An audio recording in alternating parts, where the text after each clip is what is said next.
So I get asked all the time, what do I do as Jungle Nidalee in the early game? How do you survive the early game against these monsters? How do you do it? Because it's really scary as a squishy jungler right now.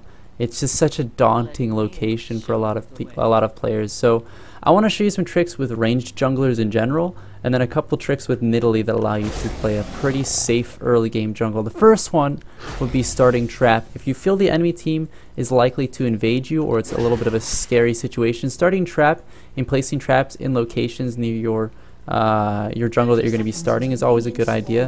If I'm starting on the blue side, I'll place a couple traps in this brush and then a trap here. And if I'm starting on the red side, I'll probably place one trap here, and then that's about it. I'll just guard this entrance right here and make sure no one walks in and screws me over. But typically I'll start trap against Blitzcrank, or against a team with Morgana or Thresh, or a very strong early game composition that's really likely to invade my jungle. If I don't think the enemy team is strong enough, level 1, like for example they have a Nasus and they have Karthus, and actually Karthus is pretty good, but like they have pretty weak early game champions, I'll end up starting heal because it gives me that AoE extra damage on these camps over here, and then on top of that allows me to have faster attack speed, and it gives me a little bit better sustain for the first camp, but really it's not a huge deal. And then you'll also notice I make sure to place a trap underneath this camp. The trap does, as you can see, 10% of its current health plus 20 base damage. So you notice my trap is doing about the same amount of damage as my auto attack is right now, and it's pretty strong. I should be smiting this first actually, but it's not the end of the world. And then once it gets low enough, I end up using my Cougar Form Pounce to do a little bit extra damage. But you notice what I'm doing when I'm killing these camps is I'm kiting them around in between my auto attacks. My auto attacks have a pretty long delay in between them early game. I don't run very much in my attack speed. I don't run any attack speed runes, and I don't run any I do run attack speed in the masteries, but that's it. And I run just pure attack damage runes because it helps with the clear time, and it really helps boost the damage on the Cougar Form Q. So I don't find it to be all that useful. But you notice what I do is I kite the camps outside of their range just barely, so they don't do too much damage to me, and then once they get low enough to the point where they might start resetting, I'll kite them back towards their spawn point, and that allows me to avoid a lot of damage just by abusing the fact that I'm a ranged jungler. And this is actually a pretty common tactic. Back in the days when Twitch jungle was a really common thing, or Teemo jungle, it used to be a thing, you could keep the jungle camps at a really large distance with the damage over time from their poisons, and they wouldn't reset ever. Unfortunately, that's not the case. They do reset if you kite them improperly. If you run too far away, oh god, it looks like North America is down, but I guess I can finish this here. If you kite them too far away, they will reset, and if you kite them too close, they'll actually hurt you.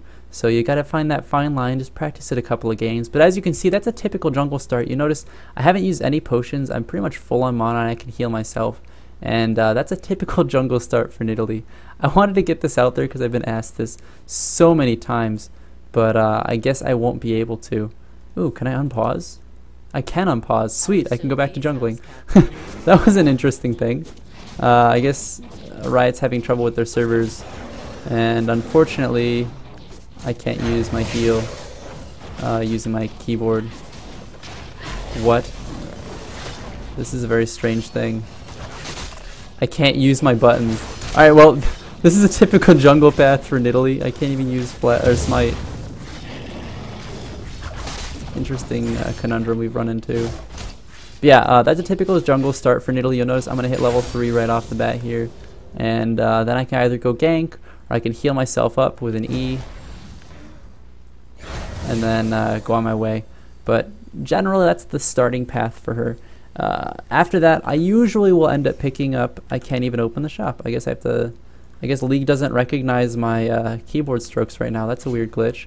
But for the shop, I'll usually pick up the Stalker's Blade. It adds a lot of utility to early game ganks.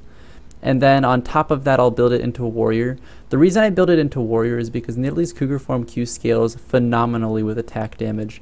It doesn't scale really well with armor penetration because it does magic damage, but the attack damage scales amazingly. And then on top of that, you can go ahead and just build a gauntlet and then build pure tank, and you have all the damage you need for the entire game. If you really are feeling it, you can build a Devourer, but I would advise not going for Juggernaut or for Magus, because neither of them really provide you enough damage output to really be relevant in the early to mid game.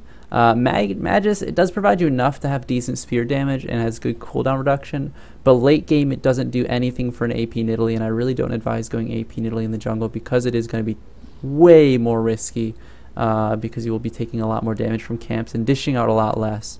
But Juggernaut, I don't think it's all that great to pick up. Nidalee's been nerfed. Her damage has been nerfed, her base damages and her just base stats have been nerfed too much to the point that she does need to get some damage items early on in order to actually have some relevancy in the game. And then after this, I'll usually pick up a Gauntlet. The reason for that is because the Gauntlet provides you a lot of crowd control, allowing you to actually make some plays for your team as well as for yourself. It gives you some peel, and it also gives your AD carry some peel when you need to be saving their asses when they're getting dove in a fight. But typically, once I finish the Gauntlet and the Warrior enchantment, I'll just build pure tank, just because Nidalee is a dive champion now, and in order to dive, you have to stay alive to be useful. So I like to build tanky so that I can be a really aggressive, stupid idiot. But that's kind of redundant. But yeah, I like to build tanky so that I can do that pretty regularly. And I wish I could have made this a little bit smoother, but apparently Riot servers are struggling pretty hard right now, so I guess that's not the case. But thanks for watching. If you have any questions, feel free to ask them. If I didn't cover something in this video, please let me know. I'll be more than happy to make another one. And I might even make this one over again depending on the feedback from it because of that weird glitch from Riot. But I do want to go to bed now. It's pretty late right now and I do need to. So thanks for watching, guys, and hopefully this is helpful. Have a nice day.